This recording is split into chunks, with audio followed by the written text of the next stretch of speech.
जय हिंद दोस्तों, क्या हाल है। यदि आप भी क्लास 10th में हैं और 20 फरवरी 2026 को सामाजिक विज्ञान का पेपर देने वाले हैं तो इस वीडियो को अंत तक जरूर देख लेना, क्योंकि इस वीडियो में मैं सामाजिक विज्ञान के सभी महत्वपूर्ण प्रश्न आपको बताने वाला हूं। और ये प्रश्न बहुत ही ज़्यादा वेरी इंपॉर्टेंट क्वेश्चन है, तो इन्हें आप लोग जरूर तैयार कर लेना। हर साल पूछे जाते हैं और यदि आप ये क्वेश्चन तैयार कर लेते हो तो आपके 95% नंबर बिल्कुल पक्के हो जाएंगे, तो इनको जरूर तैयार कर लेना। सबसे पहले यहाँ पर देखते हैं लघु उत्तरीय प्रश्न। ये कितने नंबर के पूछे जाते हैं? ये यहाँ पर 4 अंक के पूछे जाते हैं लघु उत्तरीय प्रश्न। तो यहाँ पर सबसे पहला प्रश्न क्या है वो देखिए। तो यहाँ पर सबसे पहला प्रश्न है दोस्तों, नेपोलियन द्वारा फ्रांस में किए गए सुधारों का वर्णन कीजिए। यहाँ पर क्या पूछा गया है कि नेपोलियन ने फ्रांस में क्या सुधार किए गए हैं उनका वर्णन करना है। पूरा आपको विस्तृत में मैंने बताया है। इस तरीके से यदि आप भी लिख करके याद कर लेते हो बिल्कुल भी नहीं भूलोगे और पूरा क्वेश्चन इसी तरीके से लिख दोगे बोर्ड एग्जाम में। तो यहाँ पर आपको उत्तर में लिखना है, नेपोलियन बोनापार्ट विश्व के महानतम व्यक्तियों में से एक था। उसके असाधारण कार्यों तथा आश्चर्यजनक विजयों ने संपूर्ण यूरोप को प्रभावित किया।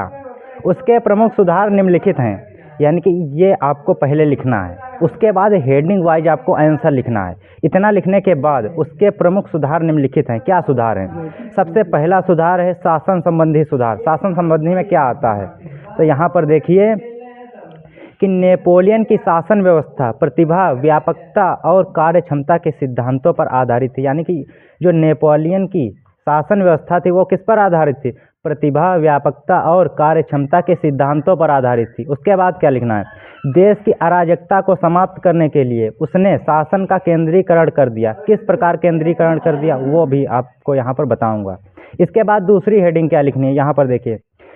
यहाँ पर है न्याय संबंधी सुधार। उसने न्याय संबंधी सुधार भी किए। उसमें क्या है कि नेपोलियन ने फ्रांस के लिए विधि संहिताओं का निर्माण करवाया, जिससे किसी व्यक्ति को विधि अनुसार दंड दिया जाने लगा। यानी कि उसने विधि संहिताओं का निर्माण करवाया जिससे किसी भी व्यक्ति को विधि अनुसार दंड दिया जाने लगा। इसके बाद क्या है, तीसरी हेडिंग है यहाँ पर सार्वजनिक सुधार। नेपोलियन ने सार्वजनिक हित के लिए अब अनेक महत्वपूर्ण सुधार किए। उसने बेरोजगारी को दूर करने का प्रयास किया, आवागमन को सुलभ बनाने के लिए पक्की सड़कों का निर्माण करवाया।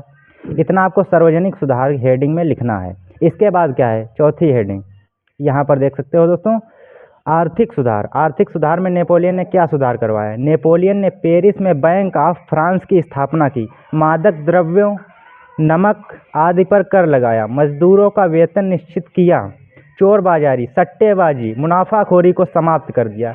इतने सुधार किए नेपोलियन ने अपनी शासन व्यवस्था में। तो दोस्तों इतना आपको इस क्वेश्चन में लिखना है। ये क्वेश्चन क्या था? क्वेश्चन था यहाँ पर नेपोलियन द्वारा फ्रांस में किए गए सुधारों का वर्णन कीजिए। तो दोस्तों यहाँ तक एक क्वेश्चन हो गया। इसके बाद लघु उत्तरीय प्रश्न का ही एक दूसरा क्वेश्चन आपको बताता हूँ, वो भी बहुत ज़्यादा इंपॉर्टेंट है और हर साल पूछा जाता है।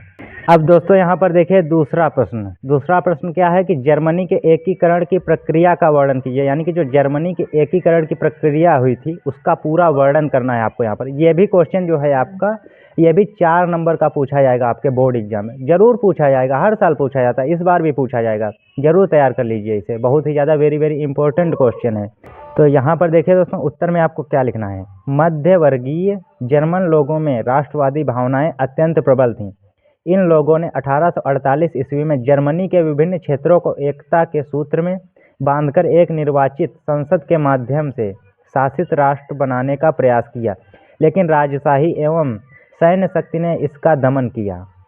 इसके बाद आपको यहाँ पर क्या लिखना है कि इन लोगों का प्रशा के बड़े भूस्वामियों ने भी समर्थन किया। उसके बाद प्रशा ने राष्ट्रीय एकीकरण के आंदोलन का नेतृत्व संभाल लिया।